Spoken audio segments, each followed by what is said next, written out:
The massive training facility on Kepler Station echoed with alien laughter.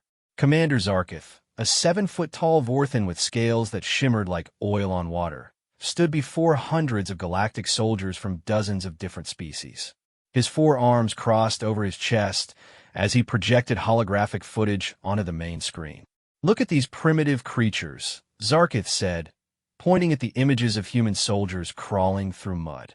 "They call themselves Navy SEALs, swimming mammals that learn to walk on land and play soldier." The room erupted in more laughter. A Krellian officer with tentacles for legs slapped the table with amusement. "They still use projectile weapons. Chemical explosives. How quaint."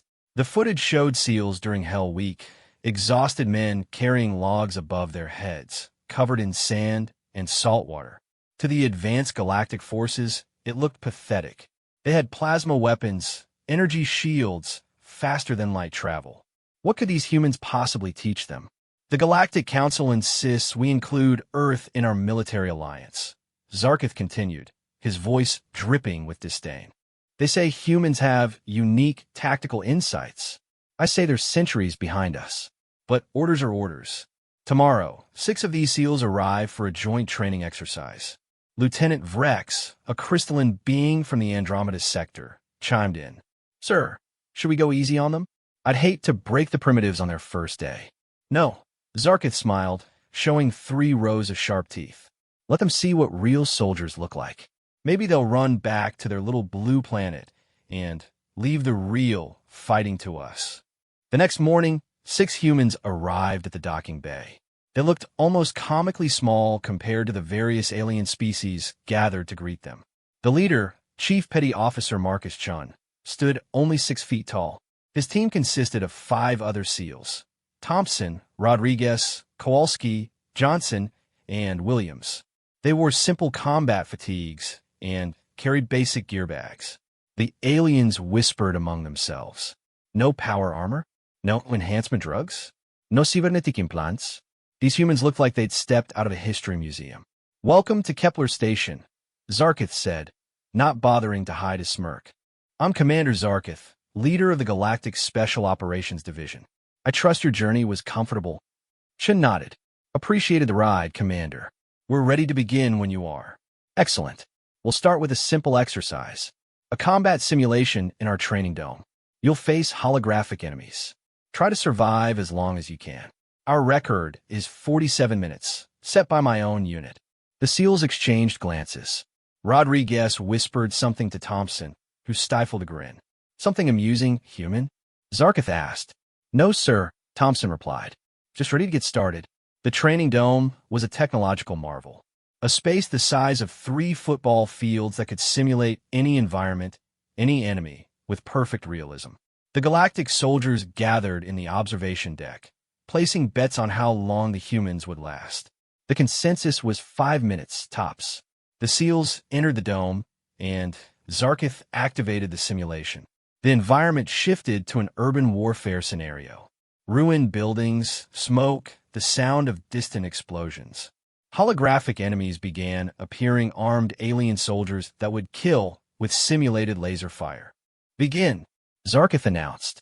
What happened next left the observers speechless. The SEALs didn't charge forward like the galactic troops usually did, relying on shields and firepower. Instead, they melted into the environment like ghosts.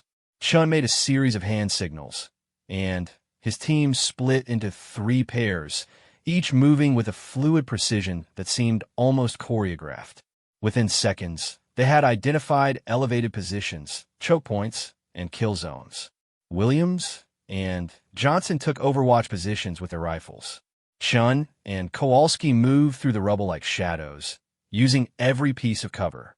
Rodriguez and Thompson flanked wide. The first wave of holographic enemies appeared, and the galactic soldiers expected the humans to panic. Instead, the SEALs engaged with surgical precision. No wasted ammunition. No unnecessary movement. Every shot counted.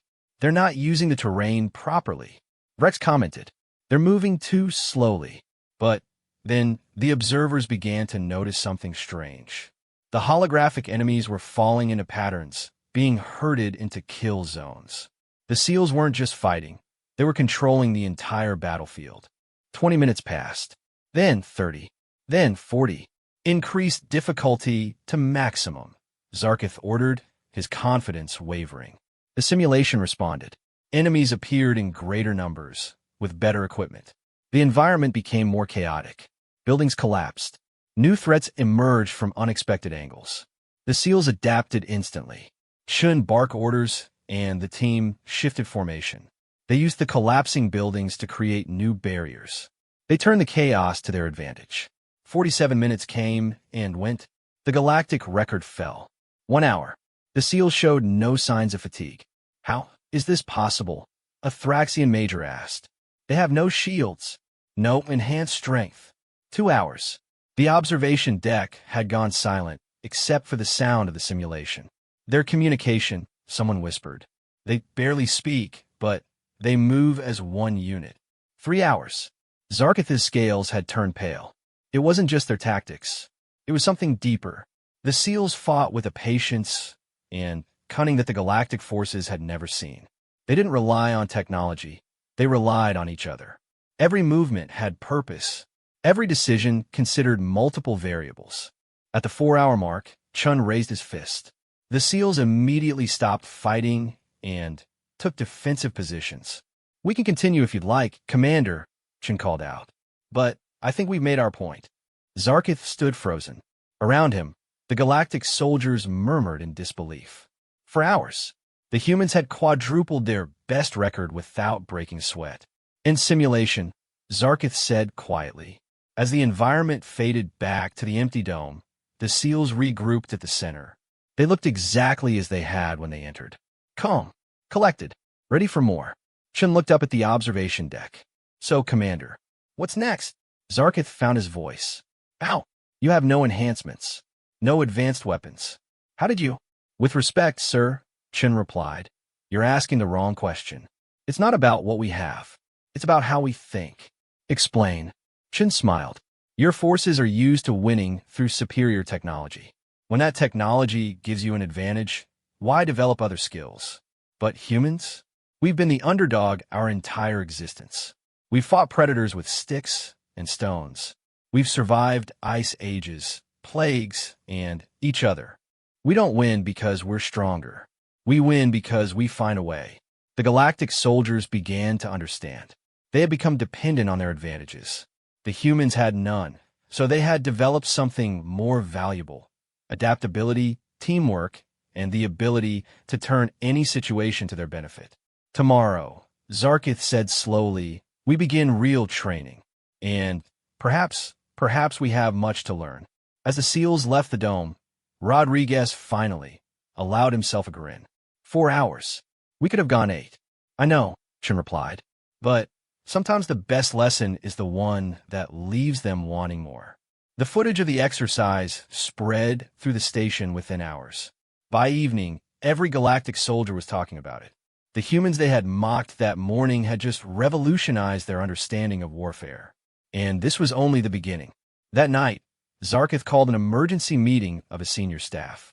The conference room was packed with officers from every major military species in the Alliance. The atmosphere was tense, confused, and for some, angry. It was a fluke, insisted General Krex of the Vorthan Elite Guard. Put them in real combat, not a simulation, and they'll crumble. You didn't see what I saw, Vrex countered, his crystalline form pulsing with agitation. They turned our own simulation against us. They found patterns in the algorithm we didn't even know existed. Patterns? Another officer scoffed. They got lucky. Zarkith raised his hand for silence. I've analyzed the footage. Every movement, every decision. It wasn't luck. He activated the holographic display, showing a top-down view of the exercise. Watch their positioning. They created overlapping fields of fire while maintaining mobility. They used psychological warfare, making the AI enemies react emotionally despite being programs. He paused, struggling with the words. They fought like they were enjoying it. The room fell silent. In Galactic military culture, warfare was a duty, a necessity. The idea of finding joy in combat was disturbing to most species who had evolved past their primitive stages. Sir, Lieutenant Vrex spoke up. I've been researching human military history. Do you know how long their special forces training lasts? Does it matter? We trained for years. 6 months of initial qualification. Then, years of additional specialized training. But here's the interesting part. They have a 70 to 80% failure rate. The majority of humans who attempt this training quit or are removed. So they only take the stupid ones who don't know, want to give up? No, sir. They take the ones who refuse to give up, even when every logical reason says they should. They call it mental toughness. But I think it's something else. What? Evolution under pressure. These SEALs are what happens when a species develops on a death world and then select for the most resilient specimens. They're not super soldiers. They're super survivors. Meanwhile, in their assigned quarters, the SEAL team was having their own debrief.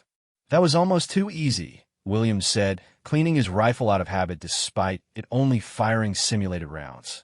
Their tactics are predictable. Don't get cocky, Chen warned. They have capabilities we don't. In a straight fight with all their tech online, we'd lose. So we don't fight straight, Thompson grinned. When have we ever? The real challenge starts tomorrow, Chen continued. They'll be watching for our tricks now. We need to stay unpredictable.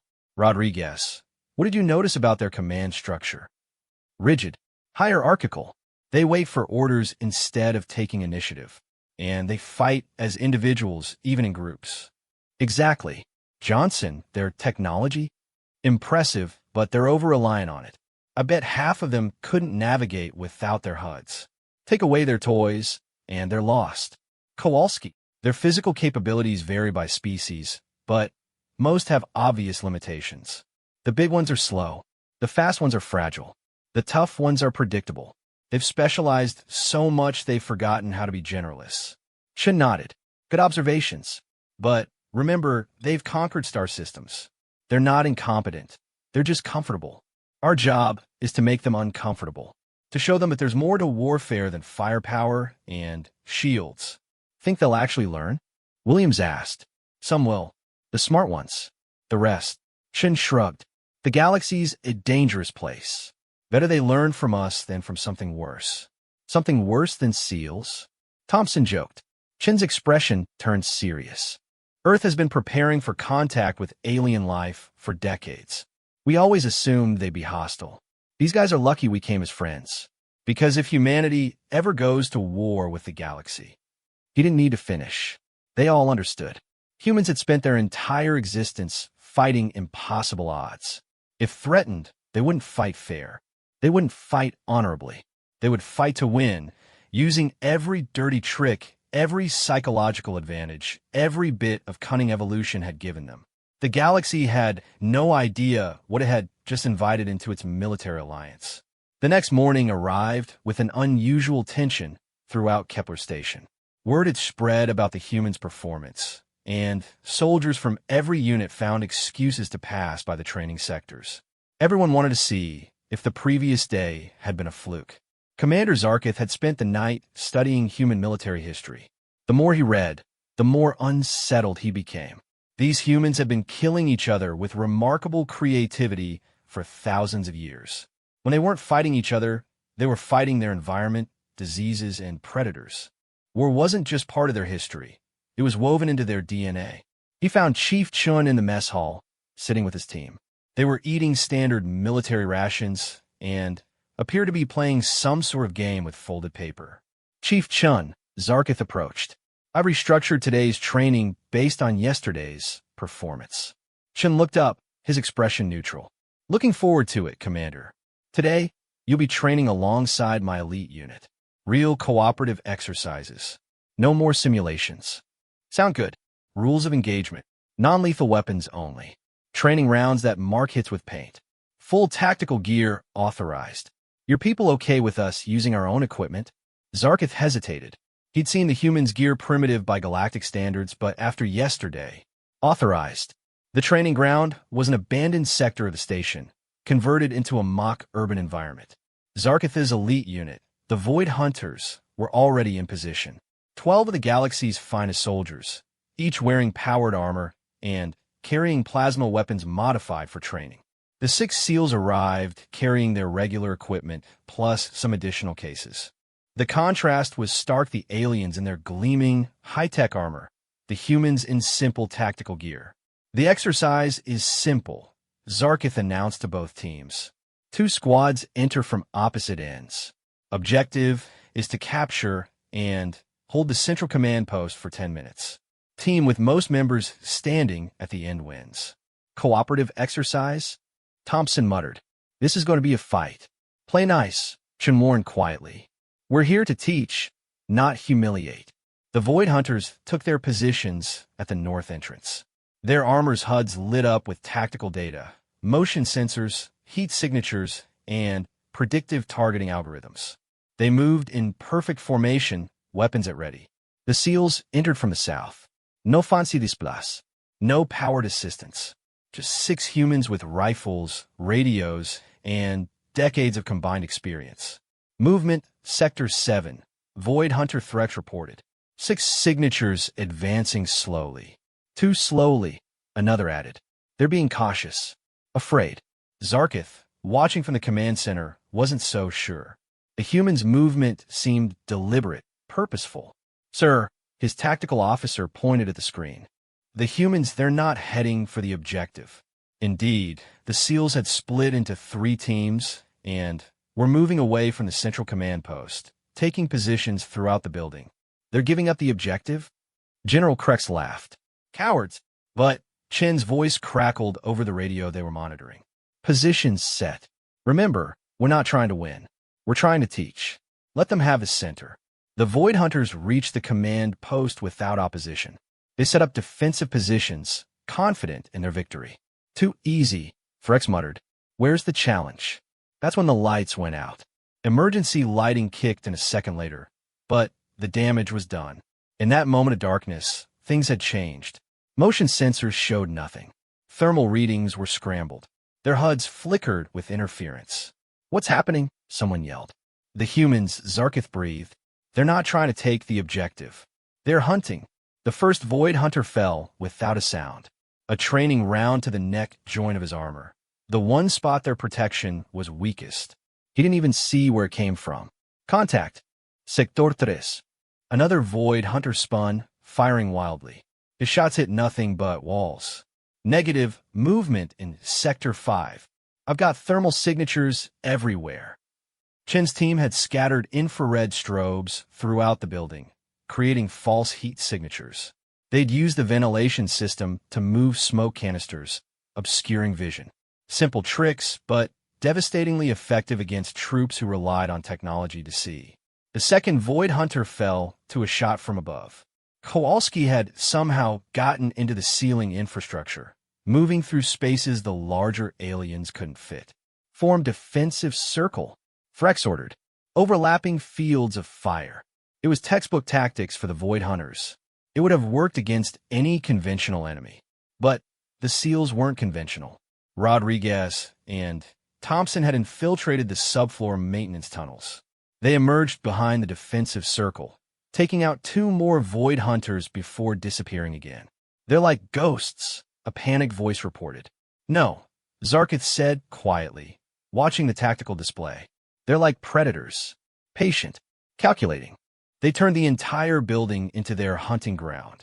Williams and Johnson worked in perfect synchronization from elevated positions, forcing the Void Hunters to keep their heads down while Chun moved through their blind spots like smoke. Within minutes, only 3 Void Hunters remained operational out of 12. Request permission to use full sensor suite. Frex called out desperately. Denied, Zarkith replied. In real combat, enemies will jam your sensors. Adapt, but they couldn't adapt. They'd never learned to fight without their technological advantages. The SEALs had spent their careers fighting in caves, jungles, deserts, and cities where technology often failed. They didn't need sensors to track their prey. They used older skills: sound, movement patterns, psychological pressure. The last 3 Void Hunters tried to break out, abandoning the objective. They made it 20 meters before being tagged by coordinated fire from multiple angles. Exercise over. Time elapsed. 17 minutes. The lights came back on. The Void Hunters sat in shock, paint marking their defeats. The SEALs emerged from their positions, helping the alien soldiers to their feet. Ow! Threx asked, his voice shaking. We had every advantage. Armor, weapons, sensors. You had dependencies, Chen corrected gently. Every advantage can become a weakness if you rely on it too much. Your armor makes you confident, so you don't learn to use cover properly.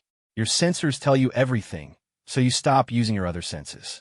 Your weapons are so powerful, you forget that warfare is about more than firepower.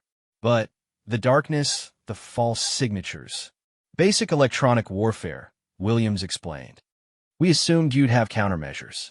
We do, but they're automated, part of the armor systems.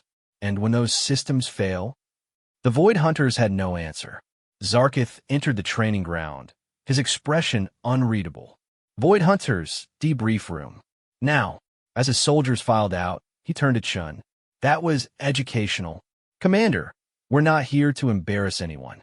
Your soldiers are skilled. They just need to expand their skill set. What would you recommend? Start with the basics. Fighting without technology. Navigation without computers. Communication without radios. Build the foundation, then add the advanced stuff on top. You make it sound simple. Simple isn't easy, Chin smiled. But necessary rarely is. That afternoon, worthy exercise spread like wildfire. The galaxy's elite unit, defeated in 17 minutes by 6 humans with primitive weapons. Some were angry, some were dismissive, but the smart ones were curious. A delegation of officers approached the SEALs' quarters. We want to learn, a Krellian major said simply. Teach us. Chun looked at his team. They nodded. All right, but understand something first. We're not going to teach you to fight like humans. We're going to teach you to think like warriors. There's a difference. What difference? A soldier follows orders and uses the tools given to him. A warrior turns anything into a weapon and writes his own rules. You've been soldiers so long, you've forgotten how to be warriors. Over the next week, the SEALs conducted a series of workshops that revolutionized galactic military thinking. They started with the basics, things so fundamental that the aliens had never considered them. Land navigation using stars and landmarks. The Thraxians, who could fly, had never learned to read terrain from the ground.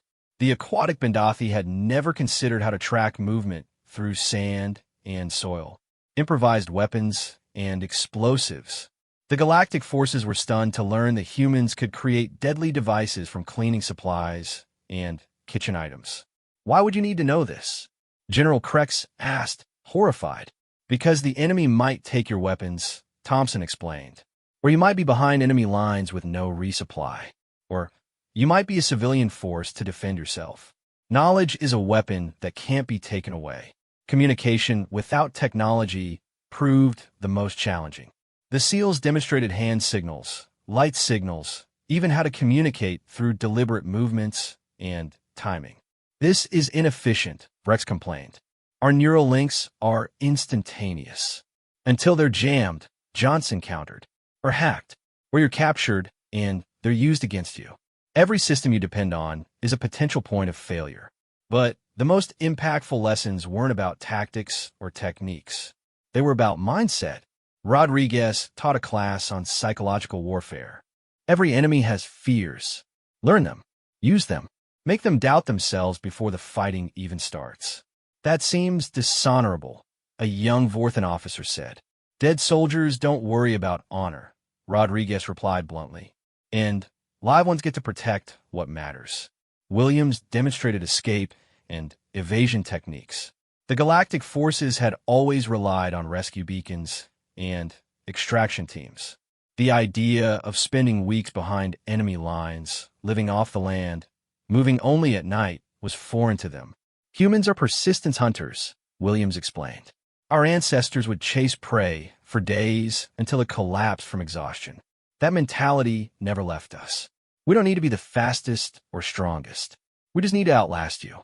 Kowalski's specialty was urban warfare and room clearing. The aliens watched in fascination as he demonstrated how to turn everyday objects into defensive positions, how to move through a building systematically, how to create fatal funnels, and kill zones with nothing but furniture placement. But it was Chin's leadership lessons that had the most profound impact. In your military, he observed, orders flow from top to bottom. Rigid, unchanging. What happens when you lose communication with command? We wait for orders, Frex admitted. And if orders never come, silence. Every SEAL is trained to lead. Every man knows the mission and can execute it independently. Cut off the head, and the body keeps fighting. Cut us into pieces, and each piece is still lethal. He demonstrated with an exercise. The SEALs ran a complex operation. Then Chun stepped out. The mission continued seamlessly with Thompson taking lead. Then Thompson stepped out, and Rodriguez took over. By the end, even the youngest SEAL, Johnson, was effectively commanding the operation. This is chaos, Zarkith protested. No clear hierarchy. This is adaptation, Chun corrected. Clear hierarchy is for peacetime. War is chaos. You either flow with it or drown in it. The evening sessions were perhaps the most revealing. The SEALs would tell stories not of their victories, but of their failures. Operations that went wrong. Friends lost. Mistakes made, and lessons learned in blood. The aliens were shocked. In their cultures, admitting failure was career suicide. But the humans treated failure as a teacher, analyzing what went wrong with brutal honesty. We lost 3 men in Fallujah because we got complacent, Chen shared one evening. Stopped checking corners properly. Started trusting patterns. The enemy noticed and set an ambush. 3 good men died because we forgot the basics. You speak of your dead comrades openly, Zarkith observed. Doesn't it hurt? Every day, Chen replied. But pain is a reminder. We carry our dead with us, so we don't repeat the mistakes that killed them. Honor them by learning from them. This philosophy was entirely foreign to the Galactic military. They buried their failures, hid their losses, presented only strength. The humans wore their scars openly and turned grief into wisdom. By the end of the second week, the transformation was beginning. Void hunters were practicing hand signals. Thraxian flyers were learning ground navigation. Even the skeptical General Krex was seen practicing with improvised weapons. But not everyone was pleased with the changes. A faction within the Galactic military leadership saw the human influence as dangerous. Admiral Sevka of the Inner Council called a private meeting with her supporters. They're corrupting our forces, she insisted, teaching them to fight like primitives instead of civilized beings. This obsession with suffering and hardship, it's beneath us. The results speak for themselves, another officer argued. Our troops are becoming more versatile. More human, you mean? Next they'll have us rolling in mud and eating insects for survival training. The room chuckled, but Admiral Sevka wasn't joking. I've sent a recommendation to the council. These humans should be studied, yes, but not integrated. They're too different, too willing to descend into barbarism. What happens when those tendencies spread? Meanwhile, in the human quarters, the SEALs were having a different conversation. They're learning faster than expected, Williams noted, especially the younger ones. They want to survive, Chen said. That's universal. The question is whether their leadership will let them keep learning. You think they'll shut us down? Some will try. Change is scary, especially when it challenges everything you believe about yourself. But the smart ones will see the value. And if they don't, Chen shrugged. Then they'll learn the hard way. The universe doesn't care about their sensibilities. There's always a bigger predator, a smarter enemy, a situation their technology can't solve. We're trying to prepare them for that reality. Think we're making a difference? Look at them. Thompson gestured to the window. Outside, a group of mixed-species soldiers were practicing hand-to-hand combat, humans and aliens training together. 2 weeks ago, they thought we were primitives. Now, they're beginning to understand that primitive doesn't mean ineffective. Beginning is the key word, Chen said. Real change takes time. We've planted seeds. Whether they grow depends on them. 3 weeks into the exchange program, everything changed. The station's alarms shrieked through the corridors at 0300 hours. Not a drill. This was real. Chen was already moving before his eyes were fully open, his team responding with the same instinctive speed. They were in full gear within 90 seconds, weapons loaded with live ammunition. The command center was chaos.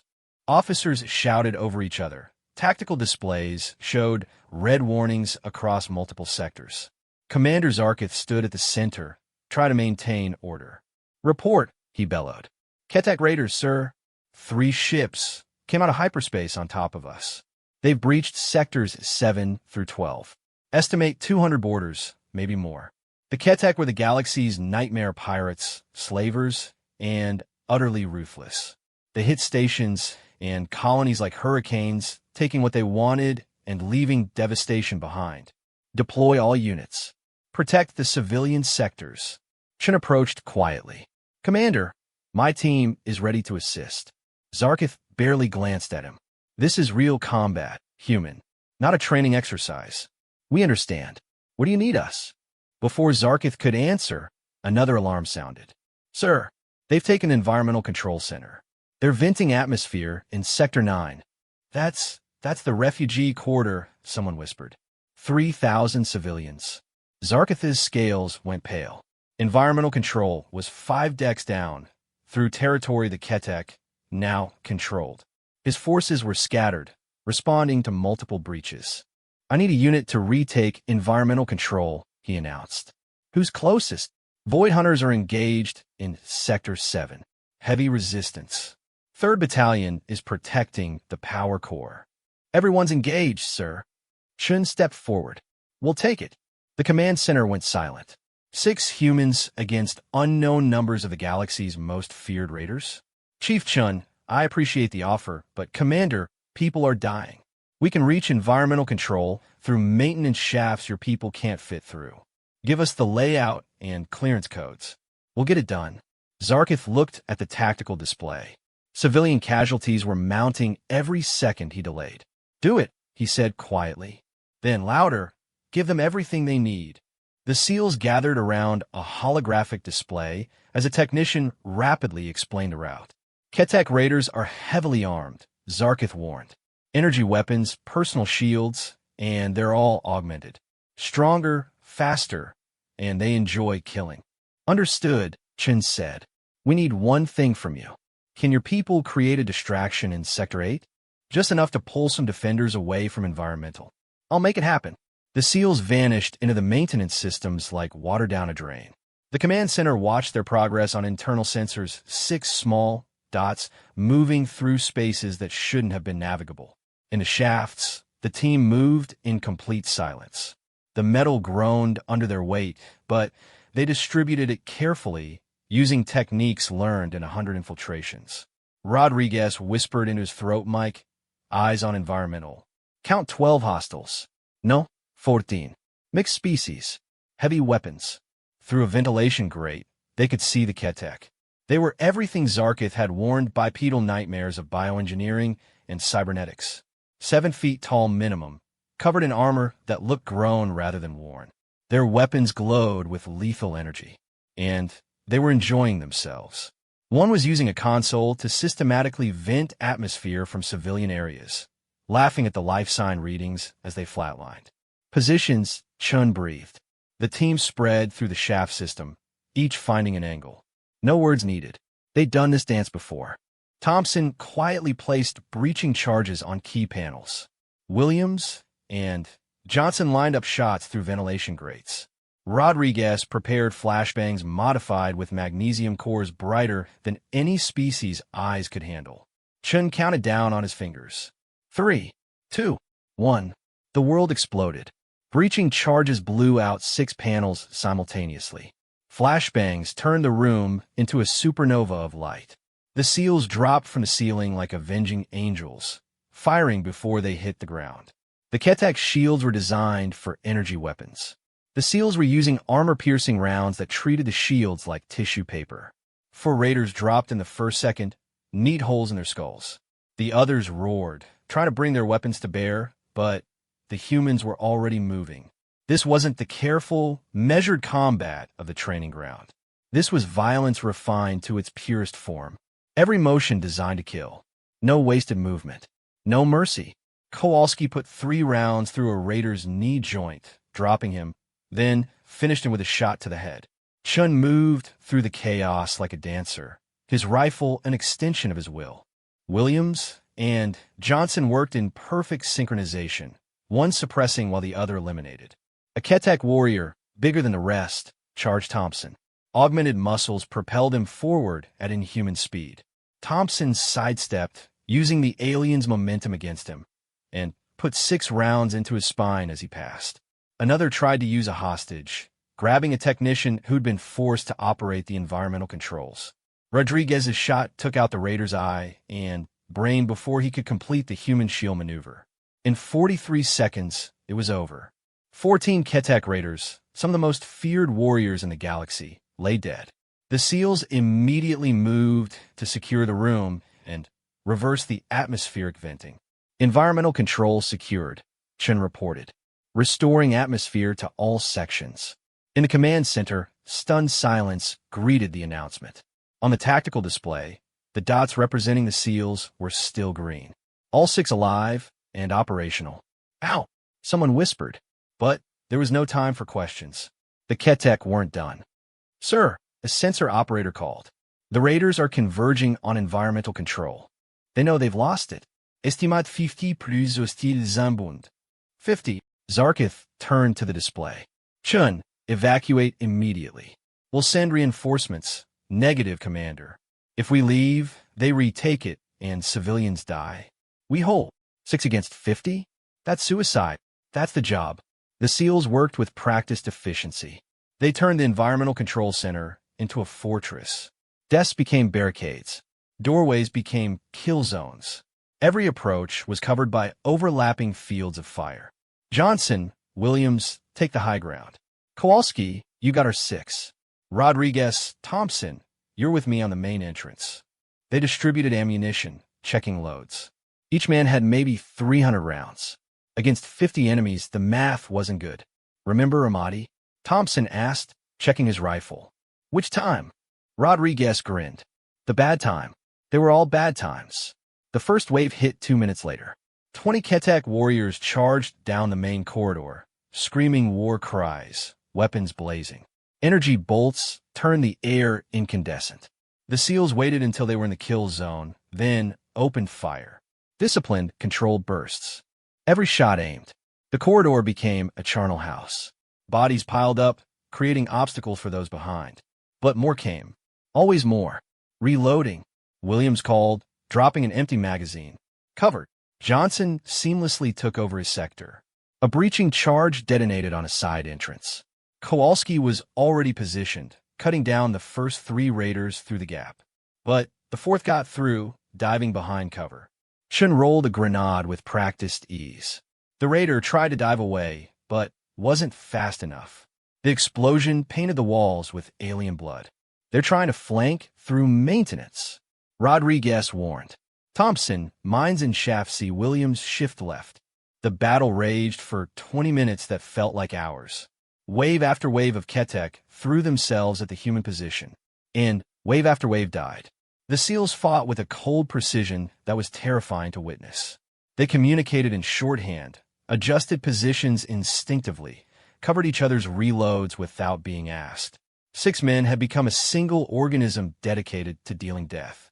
But ammunition was running low. Last mag, Johnson reported. Same, echoed Williams. Chen, I've got maybe 40 rounds, Thompson called. The Ketek sensed weakness. They massed for a final assault. Through the smoke and carnage, Chun could see them gathering dozens of warriors preparing to overwhelm the human position through sheer numbers. Fix bayonets, Chen ordered quietly. The ancient command sent chills through the command center where they were monitoring. Even Zarkith, who'd studied human history, felt his scales shiver. When humans started attaching knives to their weapons, they were preparing for something primal. The final charge began. 40 Ketek warriors, screaming for blood, rushed the human position.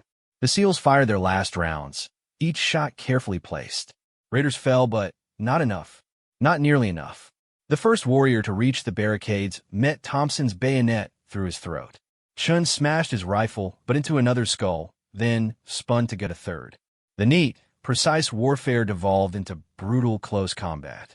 Rodriguez fought with a knife in each hand, a whirlwind of steel and death. Kowalski used his rifle like a club, every swing crushing bone. Williams and Johnson stood back to back, covering each other as they fought off attackers from all angles. It should have been impossible. 6 exhausted humans against dozens of augmented warriors. But the SEALs fought with something the Ketek didn't understand: desperation refined into lethality. They weren't fighting for glory or plunder. They were fighting for the thousands of civilians behind them. A Ketek warrior, larger than the rest, locked hands with Chun, trying to crush him with augmented strength. Chun led him, then drove his knee into the alien's groin, head-butted him as he doubled over, and threw him into 2 more attackers. Thompson went down under 3 raiders.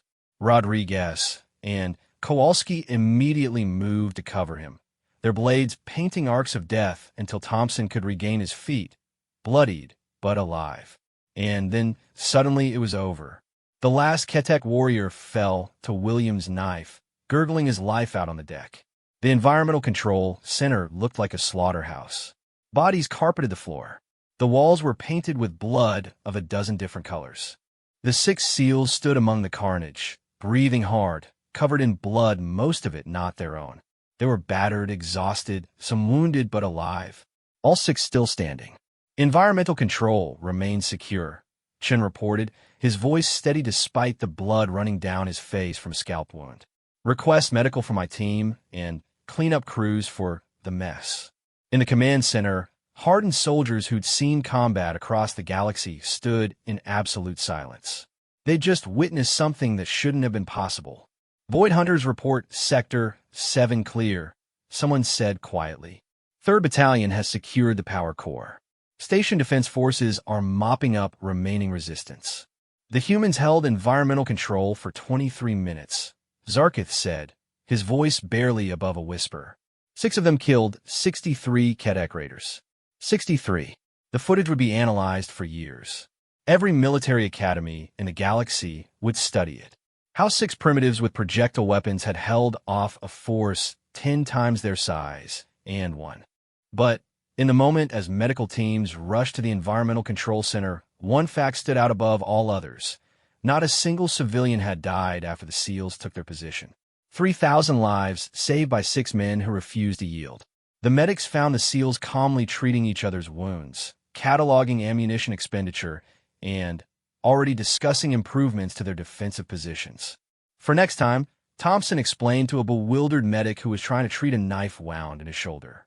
Next time, the medic squeaked. You think this will happen again? Always prepare for next time, Chin said. That's how you survive it. Within hours, the story spread throughout the station. Then the sector. Then beyond. The humans who'd been mocked as primitives had just demonstrated why Earth's warriors were feared even with inferior technology. Admiral Sevka, who'd been so vocal about removing human influence, found herself in an uncomfortable position. 3,000 civilians in the refugee sector owed their lives to the SEALs, including her own daughter, who'd been volunteering in the medical center there. She found Chun in the medical bay, getting stitches without anesthesia, because he insisted others needed it more. Chief Chun, she began formally. I owe you an apology. And a debt. No debt, Admiral. We did our job. Your job was training our forces, not dying for our civilians. With respect, ma'am, our job is whatever needs doing. Today, it was holding a door. Tomorrow, it might be teaching a class. Same job, different day. I don't understand you humans, she admitted. You have no enhancements. Your weapons are primitive. Your bodies are fragile. But you fight like we have nothing to lose? Chin smiled grimly. Wrong.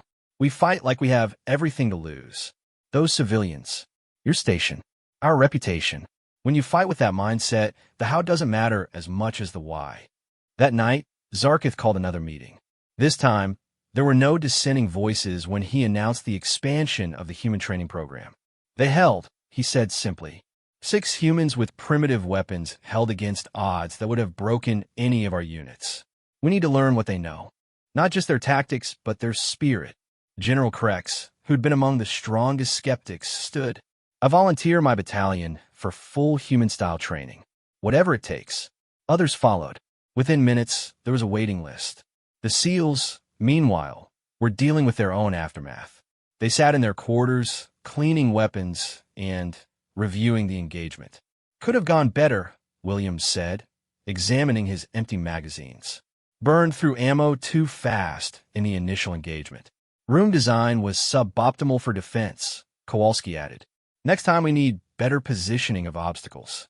Next time, Rodriguez laughed, wincing at his cracked ribs. Most people will be happy just to survive. Survival isn't the metric, Chin said. Performance is. We survive, but can we do better? Always. This relentless pursuit of improvement, even after an impossible victory, was perhaps the most alien thing about the humans. The galactic forces celebrated victories.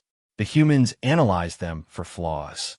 Over the following days, as the station repaired and recovered, something fundamental had shifted. The footage of the battle was shared, studied, and discussed. But more than tactics, it was the mindset that fascinated the alien soldiers. 6 humans had held an impossible position because it needed to be held. Not for glory, not for advancement, simply because behind them were people who needed protection. Is this normal for your species? Rex asked Thompson during a recovery meal. Define normal. Would any human soldier do what you did? Thompson thought about it. Any human? No. But any warrior? Maybe. See, there's a difference between being able to fight and being willing to die for something. We train the first. The second, that comes from somewhere deeper. Where? Love, duty, stubbornness. Take your pick. But when you strip away everything else, technology, advantages, options, and it's just you standing between death and innocent people, you find out who you really are. Today, we found out we're still SEALs. The transformation of Kepler Station's military forces began immediately after the Ketek raid. What started as curiosity became desperate hunger for knowledge. The SEALs found themselves teaching 18 hours a day, every day. But it was the night sessions that proved most transformative. Tell us about fear, a young Vorthan officer asked during one evening gathering. The room was packed with soldiers from every species, all off-duty, all here by choice. Rodriguez leaned back, considering. Fear's not your enemy. Fear's information. It tells you something's wrong, keeps you sharp. The trick isn't eliminating fear, it's functioning with it. But you seemed fearless during the raid. Brother, I was terrified, Rodriguez laughed. 60+ hostiles, and I'm down to my last mag. My hands were shaking, but they were shaking while reloading, not while shooting. That's the difference training makes. Chen added, we have a saying, the brave man dies once, the coward dies 1,000 times. But that's wrong. The brave man is afraid too.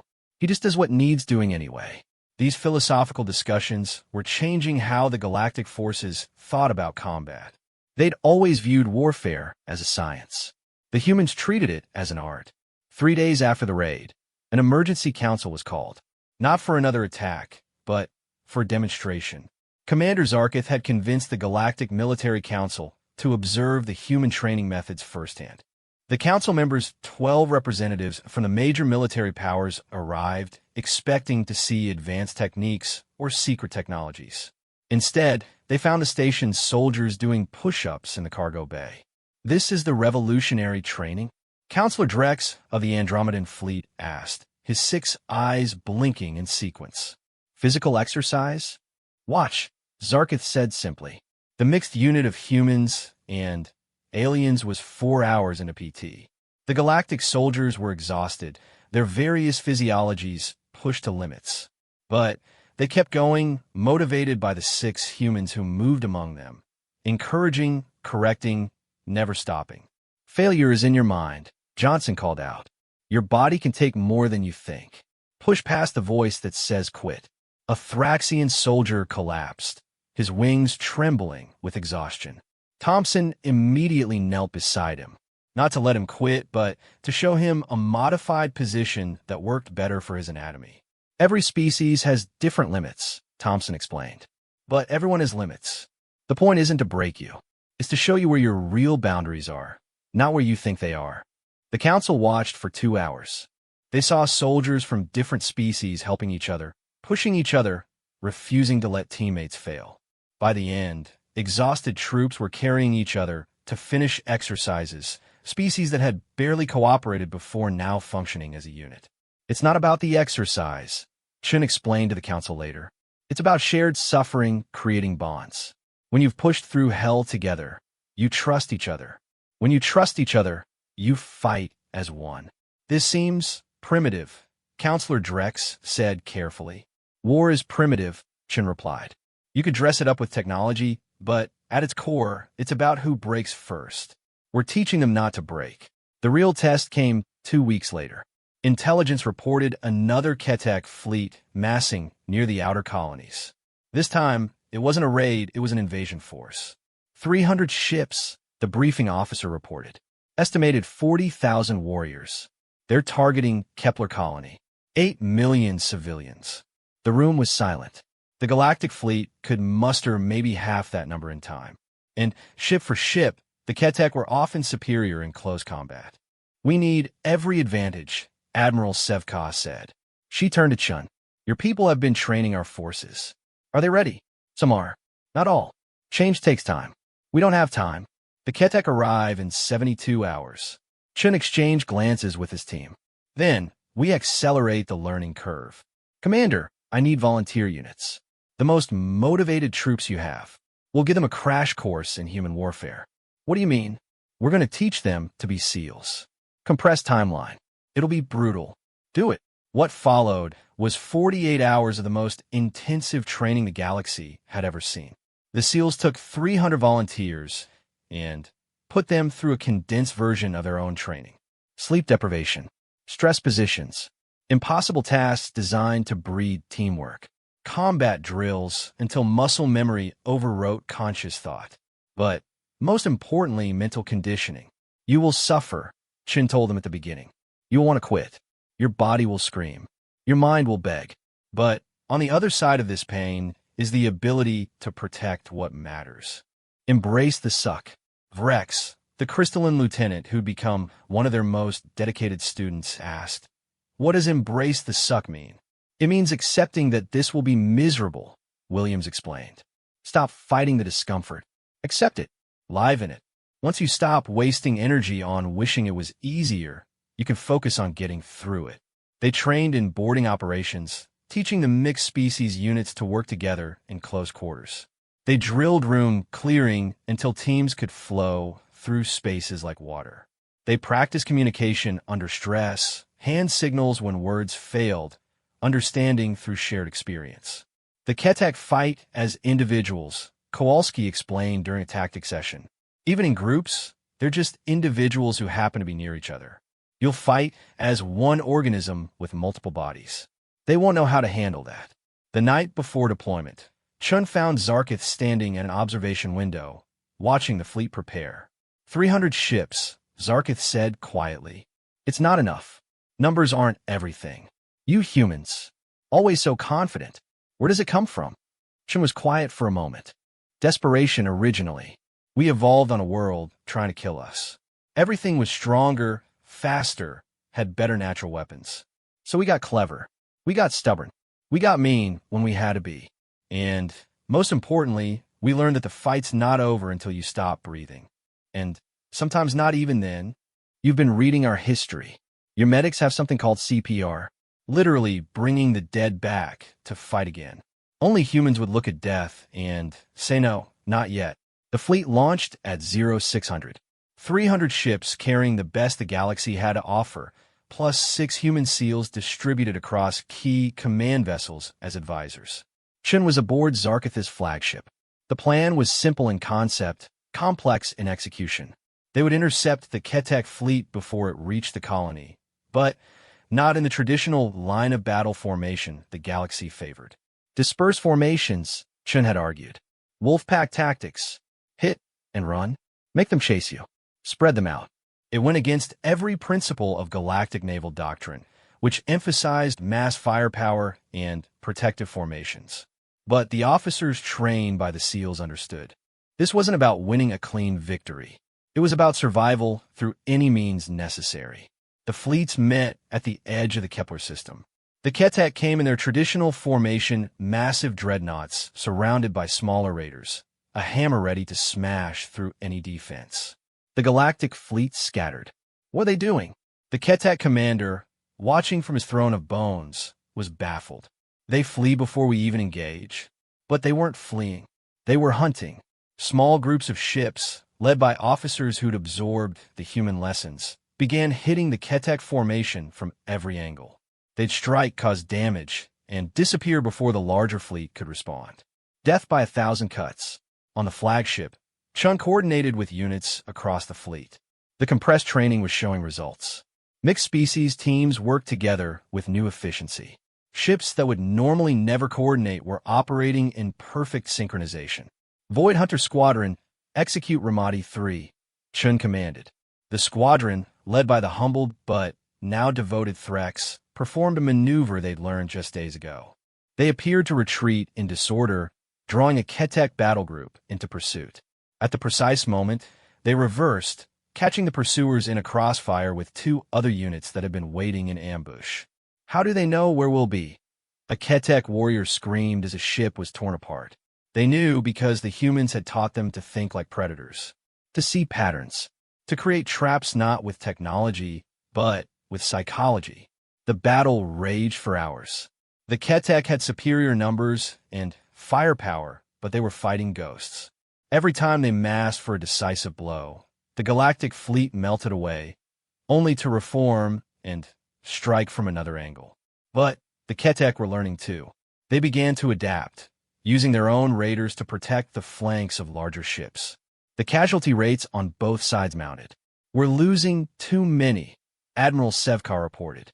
They're adapting to our tactics. Time for Phase 2, Chin said. He activated fleet-wide communications. All units, execute close quarters protocol. I say again, CQP is go. Across the fleet, boarding pods launched.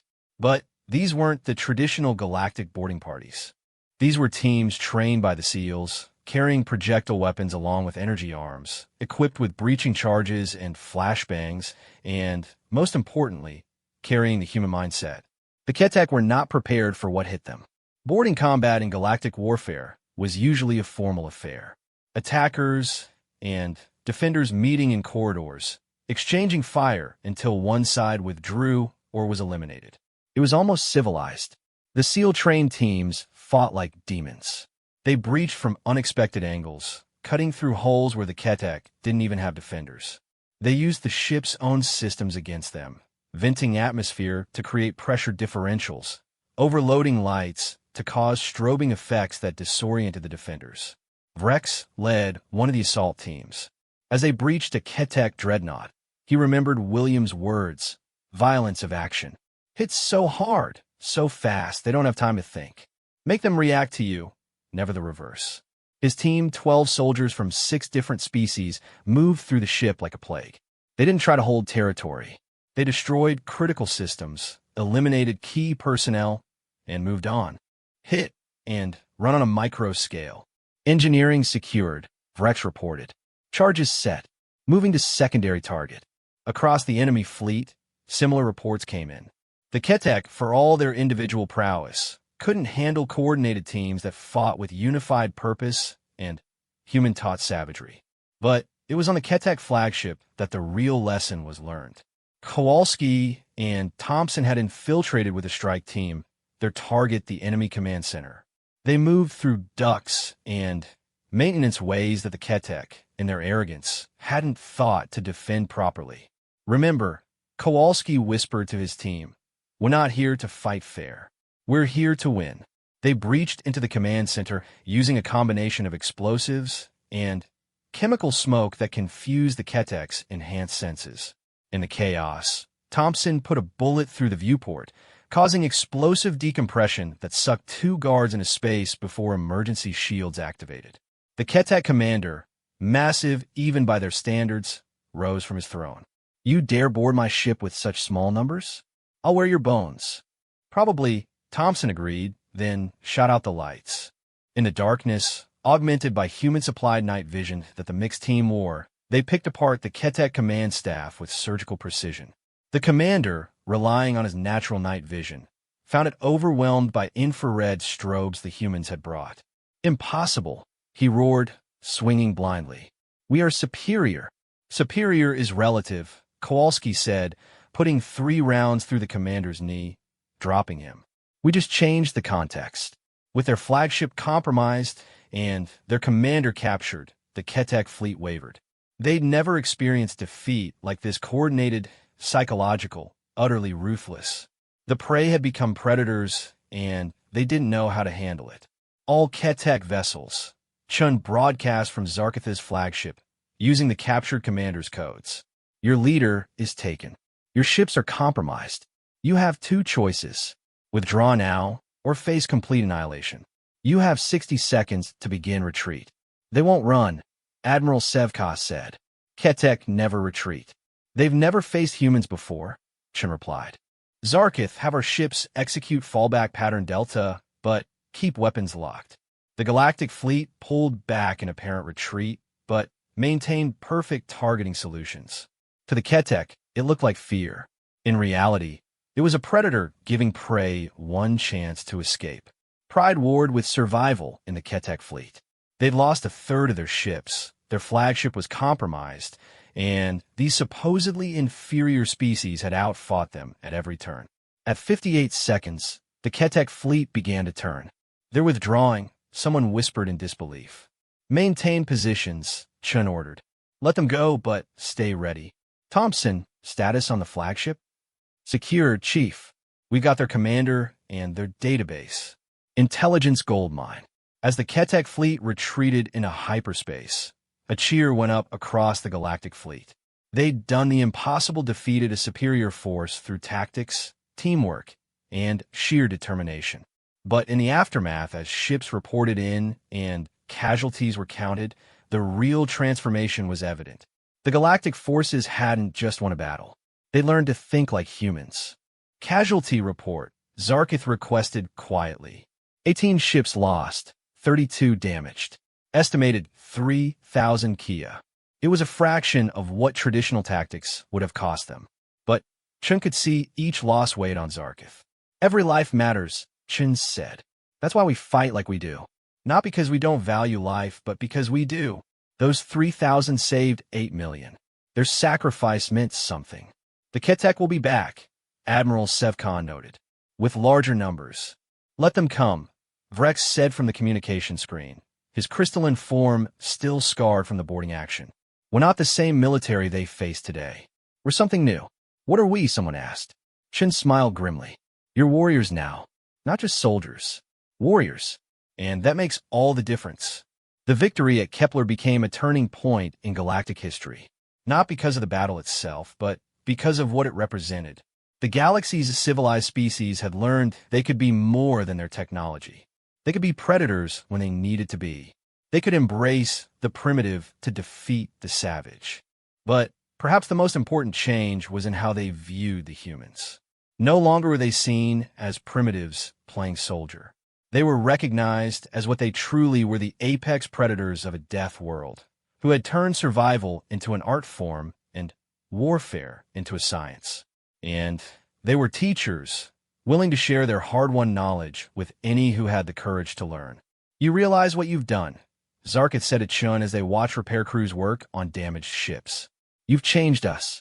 Maybe forever. Change was always coming, Commander. The Ketek proved that. The universe isn't as civilized as you thought. We just gave you tools to survive in it. Human tools. Survival tools. They work for anyone willing to use them. The Council wants to expand the program. Full integration of human training methods across all military branches.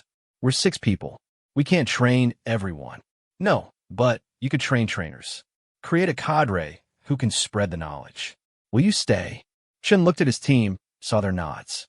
They'd found a purpose here, teaching warriors to be better warriors, preparing the galaxy for threats it didn't yet know existed. We'll stay, but on one condition. Name it. No watering down the training. No making it easier because it's uncomfortable. The galaxy's dangerous. Your people need to be dangerous too. Zarkith extended his hand, a human gesture he'd learned. Agreed. As they shook, alarms suddenly blared again. Not an attack this time, but a priority message from Earth. Chun read it, his face grave. What is it? Zarkith asked. The Ketek retreat was tracked. They're heading for Earth, thinking to strike at the source of their defeat. Chin's smile was sharp and predatory. They're about to learn why we only sent 6 SEALs to train you. 6? You have more. Commander, there are thousands of us. And millions of other humans who think like us. The Ketek want to attack Earth. Chin actually laughed. Those poor, stupid bastards. They have no idea what they're about to walk into. The smile on Chin's face sent chills through even the battle-hardened Zarkith. It was the smile of a predator who'd just heard prey approaching its lair. Earth will be ready. Earth was always ready. And the Ketek were about to learn why the humans have been so confident sending only 6 warriors to train an entire galactic military. Because 6 was all they could spare. The rest were preparing for threats that made the Ketek look like children playing at war. The Ketek fleet dropped out of hyperspace at the edge of Earth's solar system, confident in their plan.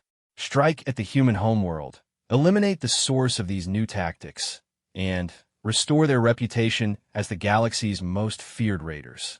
600 ships, nearly their entire fleet, ready to burn Earth to ash. They expected orbital defenses, maybe some system patrol craft. What they found was nothing. Where are their fleets? The new Ketek Supreme Commander, Gorik the Bloodrender, was confused. Scan again. No ships, Supreme Commander. Just the planet and its natural satellites. They left their homeworld undefended. Gorik laughed, a sound like grinding metal. The fools. All units advance. Prepare for planetary bombardment. The fleet moved in system, past Jupiter, past Mars, approaching Earth. Still no resistance. No challenges. No communication. Just silence. On Kepler Station, Chun watched the tactical feed with the gathered galactic officers. They were panicking. We must send reinforcements. Admiral Sevka insisted. Earth will be destroyed. No, Chin said calmly, checking his watch. They'll be fine. 600 ships. Your world has no defense fleet. We don't need one, Thompson added, barely looking up from cleaning his rifle. Earth has something better. What could be better than a fleet? Humans, Rodrifinat. Lots and lots of prepared humans. The Ketek fleet reached Earth's orbit. The planet hung below them, blue and white, and seemingly defenseless.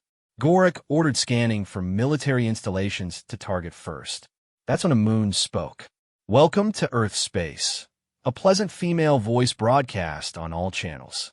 You are currently in violation of about 17 different treaties. Please state your intentions. Gorik snarled. This is Supreme Commander Gorik of the Ketek Empire. We claim this world by right of conquest. Surrender or be destroyed. One moment, please. Processing your request. The Ketek laughed at the bureaucratic response.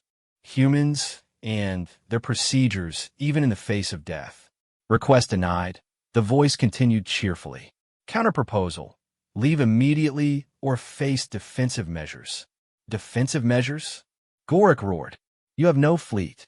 No weapons. Fire all weapons. Burn their cities. The Ketek fleet opened fire. 600 ships unleashing enough firepower to crack continents. The energy beams lanced down toward Earth and hit nothing. A barrier of light materialized around the planet. The beams splashed harmlessly against it like rain on glass. Planetary shield? Gorik's science officer was stunned. The power requirements, it's impossible. Correction, the pleasant voice said. Improbable. You're now at violation level 2. Please cease fire and withdraw. All ships, concentrate fire on one point. Overwhelm their shield. The combined firepower of 600 ships focused on a single spot. The shield didn't even flicker. In the command center on Kepler Station, alien officers watched in awe. Ow! Zarkith whispered. The energy needed. Geothermal taps, Williams explained casually. Plus solar collection, fusion plants, and about 30 other power sources. We've been preparing for alien invasion since we figured out we weren't alone. First rule of home defense. Make your home hard to break into. The Ketek, frustrated, tried a different approach. Troop transports launched, hundreds of them, carrying thousands of warriors to take the planet by ground assault. They made it about halfway before Earth's second surprise activated. The transports simply stopped. Not destroyed, not damaged, just frozen in place. What sorcery is this? Gorik demanded. Localized gravity manipulation, the voice explained. Your troops are safe, but immobilized. This is violation level 3. One more violation triggers active defense. Please withdraw. Never. Launch all fighters. Find a way through their defenses. Thousands of Ketek fighters swarmed toward Earth. They made it past the frozen transports before hitting the third surprise. The fighters' systems went dead. All of them. Simultaneously. They drifted powerless, their pilots trapped in dead metal. EMP, the science officer guessed. Nope, Chun said to the watching gallery on Kepler. Directed quantum interference. Shuts down electronics without the harmful radiation. We try to be humane about our defense. Violation level 4. Earth's voice announced, no longer quite as pleasant. Active defense protocols engaged. You were warned. What happened next would be studied by military historians for centuries. Luna, Earth's moon, opened fire. Not with visible weapons, but with mass drivers hidden beneath its surface. Projectiles traveling at significant fractions of light speed, each one guided with pinpoint accuracy. The first salvo took out 50 Ketek ships before they even knew they were under attack. No energy signatures to detect, just hypersonic death. Return fire on the moon. Gorek screamed, but more surprises awaited. Mars revealed its own defenses orbital platforms that had been disguised as asteroid mining stations. They launched swarms of drones, each no bigger than a basketball, each carrying a small nuclear warhead. Those aren't military installations, the science officer protested. They're violating their own laws of war. Technically, Earth's voice corrected, they're automated mining charges. The fact they're being delivered to your ships is just efficient resource allocation. Jupiter's moons added their voice to the chorus. Mass drivers, laser arrays, even what appeared to be a weaponized particle accelerator that carved through Ketek shields like butter. But the true horror was yet to come. Sir, a sensor operator whispered. The asteroid belt, it's moving. Not all of it, but enough. Hundreds of asteroids, revealing themselves as camouflaged defense platforms, were adjusting orbits, calculating vectors, preparing to turn themselves into civilization-ending kinetic weapons. This is impossible, Gorek said, his voice hollow. No species weaponizes their entire system. The cost, the paranoia required.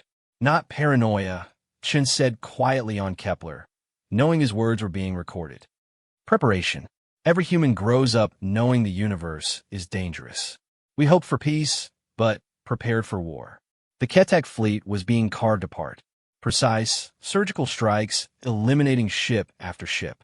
No wasted shots, no excessive force. Just systematic dismantling of the threat. Retreat, Gorek finally ordered. All ships, emergency jump. But Earth wasn't done teaching lessons. Hyperspace interdiction field activated, the voice announced. No one leaves until the situation is resolved. You can't. That technology doesn't exist. Correction, didn't exist. Humans are innovative when motivated. Your current combat capability is at 23% and falling. Surrender is advised. On.